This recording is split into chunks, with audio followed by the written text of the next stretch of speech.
अस्सलाम वालेकुम जी, welcome back to my channel.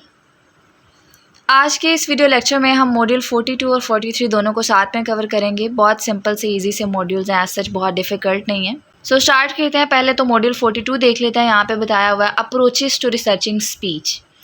तो यहाँ पे इस वाले मॉड्यूल में हमने डिफरेंट अप्रोचेस पढ़नी है। ये जो एरिया स्पीच का है ना, इस वाले एरिया में बहुत सारी अप्रोचेस है जिन्होंने रिसर्च की है।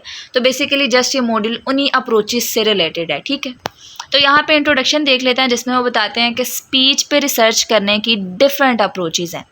क्योंकि बोलने का जो अमल है ना, स्पीकिंग है, वो लाइफ के कई एरिया से लिंक्ड होती है। यानी कि स्पोकन लैंग्वेज सिर्फ ग्रामर या प्रोनाउंसिएशन तक लिमिटेड नहीं है, बल्कि ये कल्चर, साइकोलॉजी, सोसाइटी और इवन टेक्नोलॉजी से भी रिलेटेड होती है, ठीक है। तो इस वजह से इस वाले एरिया पे बहुत सारी रिसर्च हैं, बहुत सारी अप्रोचेज हैं जो कि इस एरिया को हाईलाइट करती हैं। सो स्टार्ट करते हैं। पहले तो यहाँ पे 3 अप्रोचेस बताई हुई हैं जो कि मेन अप्रोचेस हैं इस वाले मॉड्यूल में, ठीक है। यहाँ पे एक अप्रोच है क्वांटिटेटिव अप्रोच, दूसरी है क्वालिटेटिव अप्रोच और तीसरी वो बताते हैं theory driven ideas based approach, ठीक है। तो तीनों को हमने 1 बाय 1 पढ़ना है। इस वाले टॉपिक में जो है वो पहली 2 अप्रोचेस बताई हैं, क्वांटिटेटिव एंड क्वालिटेटिव अप्रोच, ठीक है। सो पहले तो हम क्वांटिटेटिव अप्रोच की बात करें तो यहाँ पे डाटा मेजर किया जाता है, एक्सपेरिमेंट्स, स्टैटिक्स, ग्राफ, नंबर का यूज़ होता है, ठीक है। इस वजह से इसको हम क्वांटिटेटिव अप्रोच बोलते हैं। सो क्वांटिटेटिव अप्रोच में आप यूँ लिख सकते हैं कि इसका फोकस जो होता है ना, वो किस चीज़ पे होता है कि डाटा को काउंट करता है, मेजर करता है और जनरलाइज करता है, ठीक है। अब कैसे ये काम करता है उसके बारे में आपने थोड़ा सा बताना है कि पहले इसमें हाइपोथेसिस बनता है, जैसे कि क्या लिसनर एक्सेंट से मीनिंग समझते हैं कि नहीं समझते, इस तरह के क्वेश्चंस के आंसर उसमें लिखे जाते हैं। फिर होता है एक्सपेरिमेंट, ठीक है, या सर्वे किया जाता है। लास्ट में स्टैटिक्स से जो है वो रिजल्ट एनालाइज होते हैं। तो ये सब कुछ किस में किया जाता है, क्वांटिटेटिव अप्रोच जो है ना उसमें किया जाता है। अब क्वांटिटेटिव अप्रोच के कुछ स्ट्रेंथ्स होती हैं। क्या स्ट्रेंथ्स होती हैं कि इससे क्लियर पैटर्न मिलते हैं, बड़ा डाटा जो है वो हैंडल हम कर सकते हैं इस अप्रोच से। रिजल्ट इसमें जनरल पब्लिक के लिए वैलिड बनाया जा सकता है। क्वांटिटेटिव रिसर्च मेथड जो है ना वो ऐसी कैटेगरीज या टॉपिक को एनालाइज करता है जो पहले से डिसाइड किए जा चुके होते हैं, ठीक है। लेकिन क्या है कि स्पोकन लैंग्वेज की अगर हम बात करें ना, तो वो इतनी फ्लैक्सीबल और नेचुरल होती है कि हर एक्सप्रेशन या सिचुएशन उन कैटेगरीज में फिट नहीं होती, ठीक है। मैंने आप लोगों को पिछले लेसन में भी बताया था कि स्पीच में कुछ ऐसी लाइंस होते हैं, कुछ ऐसे सेंटेंसेस होते हैं कि जिनको हम इतनी स्पीड से बोलते हैं कि वो उस तरह से प्रोनाउंस नहीं किए जाते जिस तरह हम उसको लिखते हैं, ठीक है, बल्कि उसका साउंड ही बिल्कुल चेंज हो जाता है। तो उससे रिलेटेड उन्होंने बताया है कि इतने फ्लेक्सिबल और नेचुरल होते हैं कि हर एक्सप्रेशन या सिचुएशन जो है वो उन कैटेगरीज में फिट नहीं होती। और अगर जो प्रेडिक्ट किया गया है वो रिजल्ट ना आए ना, तो तब भी वो रिजल्ट इंपॉर्टेंट माना जाता है, ठीक है। क्यों? क्योंकि ये रिसर्च के प्रोसेस का पार्ट होता है और इससे भी हम कुछ ना कुछ नया सीख सकते हैं। तो उससे रिलेटेड उन्होंने यहाँ पे बताया हुआ है, ठीक है। तो ये हमारे पास क्वांटिटेटिव अप्रोच से रिलेटेड डाटा था, ठीक है। इसको आपने अपने माइंड में जो है वो सेव रखना है। बाकी जो है वो एक्स्ट्रा डिस्कशन जो है उस पर आपने तवज्जो नहीं देनी, जस्ट आपने मेन पॉइंट्स जो है वो अपने माइंड में रखने हैं।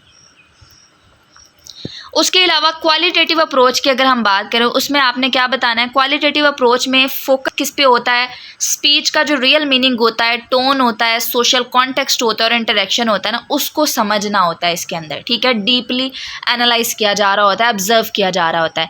अब इसमें उन्होंने एक मेथड बताया हुआ है कन्वर्सेशन एनालिसिस का, ठीक है, वो इसमें कॉमन है। रियल लाइफ टास्क एनालाइज करते हैं, ठीक है। इसमें कुछ गेज, साइलेंस, लाफ्टर वगैरह उन सबको एनालाइज किया जा रहा होता है स्पीच से रिलेटेड। उसके अलावा स्पीकर किस तरह मीनिंग बनाता है उस पर भी फोकस किया जा रहा होता है इस वाले अप्रोच में, ठीक है। अब इसकी कुछ स्ट्रेंथ्स हैं। स्ट्रेंथ्स क्या है कि इसे डीप इनसाइट्स जो हैं वो मिलते हैं जो स्टैट्स नहीं दे सकता, ठीक है। उसके अलावा स्पीच की कॉम्प्लेक्सिटी को जो है बेटर समझा जाता है इस वाली अप्रोच के थ्रू। अब यहाँ पे उन्होंने 2 एग्जांपल्स दी हुई हैं। एक तो उन्होंने यहाँ पे वेटनप की एग्जांपल दी हुई है जो कि 2008 में उसने दी थी। तो इसमें वो बताते हैं कि उसने क्वांटिटेटिव मेथड जो है वो यूज़ किया था। उसमें उसने हाइपोथेसिस बनाया था, एक्सपेरिमेंट डिज़ाइन किया था और रिजल्ट को नंबर्स से एनालाइज किया था, ठीक है। तो ये एग्जांपल आप क्वांटिटेटिव अप्रोच में जो है वो लिख सकते हैं। उसके अलावा यहाँ पे मशीन एंड गार्डनर जो है उसने एग्जांपल दी थी, क्वालिटेटिव मेथड उसने यूज़ किया था, ठीक है। अबोरिजिनल टॉक जो है, अबोरिजिनल टॉक को उसने स्टडी किया, रियल कन्वर्सेशन ऑब्जर्व और साइलेंस जो थी उसको उसने समझा था, ठीक है। उसने क्या किया, उसने ऑस्ट्रेलियन अबोरिजिनल कम्युनिटीज़ में लोग कैसे साइलेंस यूज़ करते हैं ना, ठीक है, उसको उसने स्टडी किया था कन्वर्सेशन एनालिसिस से। तो ये 2 एग्जाम्पल जो हैं वो आप इन दोनों अप्रोचेज़ में फिट कर सकते हैं, ठीक है। ये हमारा ओवरऑल टॉपिक था। नेक्स्ट यहाँ पे अप्रोच दी हुई है basically theory driven idea based approach. So इस अप्रोच का अगर हम फोकस देखें कि किस पे होता है, तो ये अप्रोच एग्जिस्टिंग थेरीज जो है उनको चैलेंज करता है या न्यू आइडियाज़ जो उसको प्रपोज करता है। ऐसी स्टडीज़ पोजीशन पेपर कहलाती हैं, जहाँ रिसर्चर्स जो हैं वो अपना एकेडमिक पॉइंट ऑफ व्यू जो है वो देते हैं किसी कंट्रोवर्शियल या डिबेट वाला जो टॉपिक होता है ना उसके ऊपर, ठीक है। ये पेपर डीप थिंकिंग और क्रिटिकल इवेल्युएशन दिखाते हैं और दूसरे स्कॉलर्स को सोचने पर जो है मजबूर करते हैं, ठीक है। तो इस टाइप का जो रिसर्च है वो अक्सर व्हाट इफ़ टाइप के क्वेश्चंस जो हैं उनसे स्टार्ट होता है और एग्जिस्टिंग आइडियाज़ को जो है वो चैलेंज करता है, ठीक है। सो अगर आपसे इसका पर्पस पूछा जाए ना, तो आपने बताना है कि ये थेरी पर जो है वो क्वेश्चनिंग और डिबेट शुरू करना जो इसमें होता है। उसके अलावा एग्जिस्टिंग पैराडाइम को जो है वो रीथिंक करवाना इसमें शामिल होता है, ठीक है। और ये पेपर टफ लिखने होते हैं क्योंकि आपको पहले ओल्ड थेरी जो है वो समझनी होती है, फिर उसको क्रिटिक करना होता है, तो बहुत डिफ़िकल्ट एक तरह से हो जाता है, ठीक है। उसके अलावा यहाँ पे उन्होंने एक एग्जांपल दी हुई है कि लिबरमैन जो था उसने थेरी चैलेंज की कि रियल लाइफ स्पीड जो है वो थेरी से अलग होती है। तो इस टाइप का रिसर्च जो है एकेडमिक जर्नल्स में होता है जिसे पोजीशन पेपर कहते हैं, ठीक है।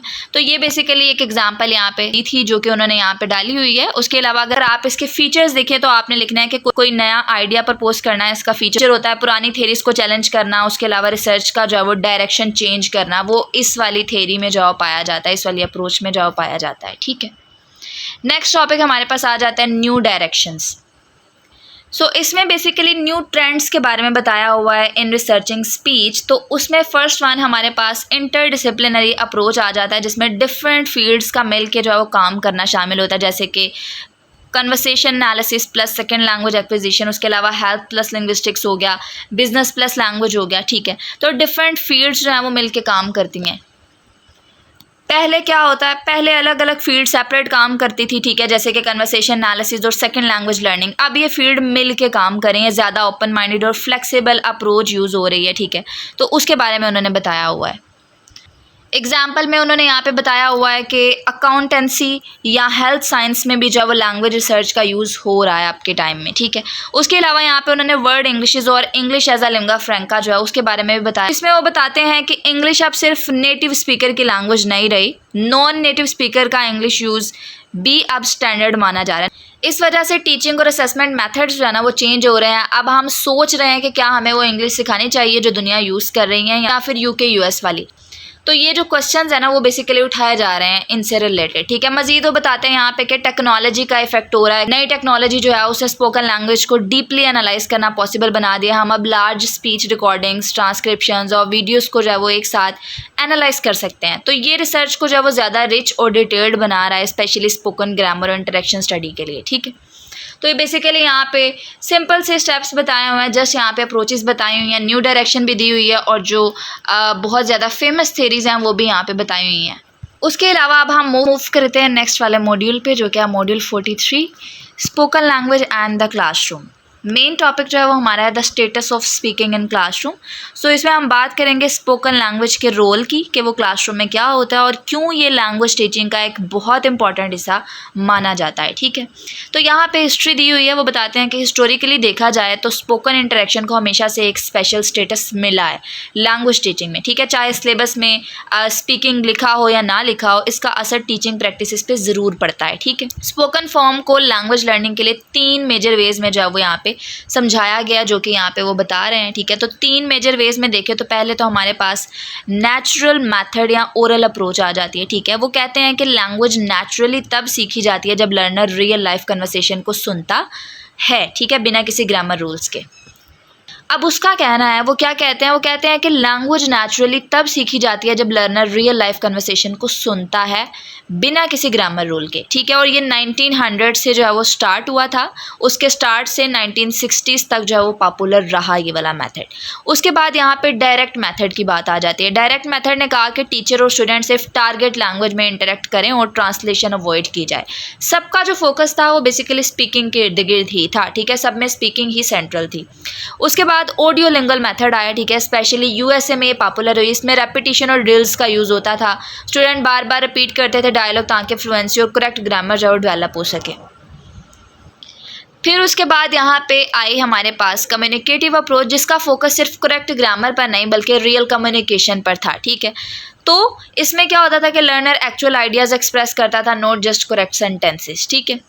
ठीक है। तो इसका फोकस सिर्फ जो है वो करेक्ट ग्रामर पे नहीं होता था, बल्कि रियल कम्युनिकेशन जो थी ना उसके ऊपर होता था कि लर्नर एक्चुअल आइडियाज़ एक्सप्रेस करे, not just correct sentences. So 1970s के बाद क्लासरूम टीचिंग में बहुत बड़ी शिफ्ट आई। ठीक है, लोग समझने लगे कि सिर्फ ग्रामर रूल्स सिखा के या ड्रिल्स करा के फ्लुएंसी डेवलप नहीं। और इस शिफ्ट का जो है वो एक स्ट्रॉन्ग जो इम्पैक्ट था ना वो स्टीफन क्रेशन जो था उसकी थ्योरी का था, जिसे हम कहते हैं नेचुरल अप्रोच। ठीक है, ये नेचुरल मेथड नहीं था, ये नेचुरल अप्रोच थी। सो क्रेशन ने कहा कि सेकेंड लैंग्वेज उसी तरह एक्वायर की जा सकती है जिस तरह हम जो है वो अपनी पहली लैंग्वेज सीखते हैं, बस ज़रूरत है मीनिंगफुल कम्युनिकेशन की और इनपुट की जो थोड़ी सी लर्नर के लेवल से ऊपर की हो। ठीक है, ये आइडिया जो है वो लैंग्वेज टीचर्स के लिए गेम चेंजर बना, क्योंकि ये बताता था कि क्लासरूम परफॉर्मेंस और एक्चुअल कॉम्पिटेंस में जो ब्रिज कैसे बनाया जाए। ठीक है, तो ये चीज़ यहाँ पे बताई गई है। उसके अलावा बताते हैं कि क्रेशन की थ्योरी कंट्रोवर्शियल भी रही, लेकिन उसका इन्फ्लुएंस इतना स्ट्रॉन्ग था कि आज भी लैंग्वेज टीचर ट्रेनिंग जो है उस सिलेबस में उसके आइडियाज़ शामिल हैं। तो आज भी जब हम स्पीकिंग को प्रायोरिटी देते हैं लैंग्वेज क्लासरूम में, तो उसके पीछे यही आइडियोलॉजीज़ हैं कि प्रैक्टिस करना ज़रूरी है, लेकिन कम्युनिकेशन और मीनिंग सबसे पहले आता है। स्पोकन लैंग्वेज नेचुरल और पावरफुल टूल है लैंग्वेज सीखने के लिए। ओवरऑल अगर देखा जाए तो spoken language has always been central to language teaching. ठीक है, लेकिन उसका स्टेटस और जो फोकस है वो टाइम के साथ इवॉल्व हुआ है from structured base approach to communication focused method. ठीक है, तो उसके बारे में यहाँ पे बेसिकली बताया हुआ, काफ़ी लंबी चौड़ी हिस्ट्री दी हुई है। ठीक है, जस्ट बेसिक से जो चीज़ें थी वो मैंने आपको बहुत सिंपल वे में बता दी हैं। ठीक है, नेक्स्ट टॉपिक हमारे पास आ जाता है speaking in CLT classroom. So इसमें बहुत सिंपल सी चीज़ बता रहे हैं वो, यहाँ पे वो बताते हैं कि CLT यानी कि कम्युनिकेटिव लैंग्वेज टीचिंग जो है, उसने कहा कि रियल लाइफ कम्युनिकेशन इंपॉर्टेंट है। ठीक है, स्टूडेंट्स को जो है वो बोलने का मौका देना चाहिए। ज़्यादा टीचर टॉक जो है ना वो एक तरह से स्टूडेंट लर्निंग को कम करता है। ठीक है, बिकॉज जब स्टूडेंट बोलेंगे नहीं, पूछेंगे नहीं, तो वो किस तरह से लर्न करेंगे। सो इसलिए उसने जो है वो यहाँ पे साइलेंट वे मेथड का बताया। ठीक है, कि साइलेंट वे मेथड यहाँ से आया। टीचर जो है उसमें मिनिमम बोलते हैं, बहुत कम बोलते हैं, और स्टूडेंट्स को जो है बोलने का मौका देते हैं। उसके अलावा मजीद वो बताते हैं कि कुछ स्ट्रेटजीज आप अप्लाई कर सकते हैं, जैसे कि क्लासरूम चेंजेस उसमें आ जाते हैं कि पेयर वर्क, ग्रुप डिस्कशन करवाएं, teacher acts as facilitator not lecturer. उसके अलावा स्टूडेंट के इंटरेक्शन से जो है वो लैंग्वेज डेवलप होती है, तो वो ज़्यादा से ज़्यादा कराएं। तो जस्ट आप लोगों को यहाँ पे स्ट्रेटजीज और टेक्निक्स के बारे में ही बताया हुआ है। ठीक है, ये एब्रीविएशन आपने एज इट इज़ याद रखना है। नेक्स्ट टॉपिक हमारे पास टास्क बेस्ड लैंग्वेज टीचिंग का आ जाता है। सो इसमें वो बताते हैं कि TBLT का कॉन्सेप्ट जो है वो प्रभु ने दिया था इंडिया में 1987 में।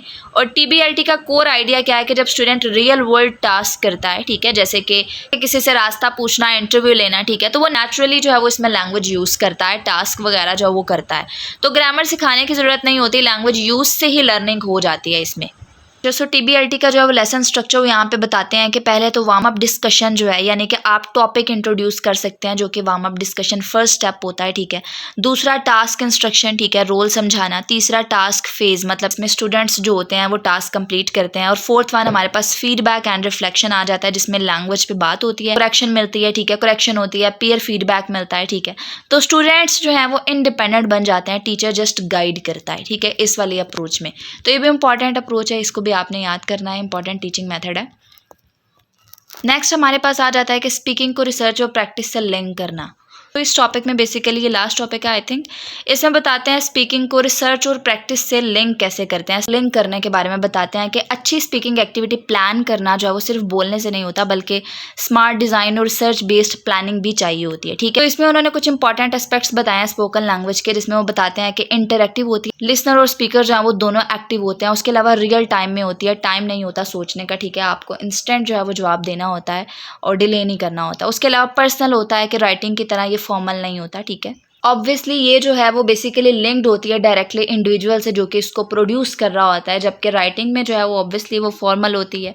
तो अगर ये एस्पेक्ट्स जो है वो इग्नोर करें ना, तो स्टूडेंट अननेचुरल और रोबोटिक तरीके से जो है बोलेंगे, तो रियल स्पीकिंग जो है वो इस तरह नहीं होती। तो उसके लिए उन्होंने यहाँ पे सारे स्टेप्स बताए हुए हैं, बहुत सिंपल से स्टेप हैं। यहाँ पे हमारा लेसन कंप्लीट होता है। अगर कोई चीज़ मिस हो गई हो, आप लोगों को ना समझ आ रही हो, आप लोग कमेंट सेक्शन में पूछ सकते हैं। जो चीज़ें मैंने बताई हैं उनको एटलीस्ट जो है वो याद लाजमी कीजिएगा, उनको अपने माइंड में बिठा लीजिएगा। जब आप लोग एग्जाम में जाएंगे तो आप लोग को खुद भी समझ आ जाएंगे किस टाइप के क्वेश्चन जो है वो आप लोगों के एग्जाम में आ रहे हैं। आई होप सो कि लेक्चर अच्छा था। अगर लेक्चर अच्छा लगा तो मुझे दुआ में याद रखिएगा। Don't forget to like share and hit the bell icon. अल्लाह हाफिज़।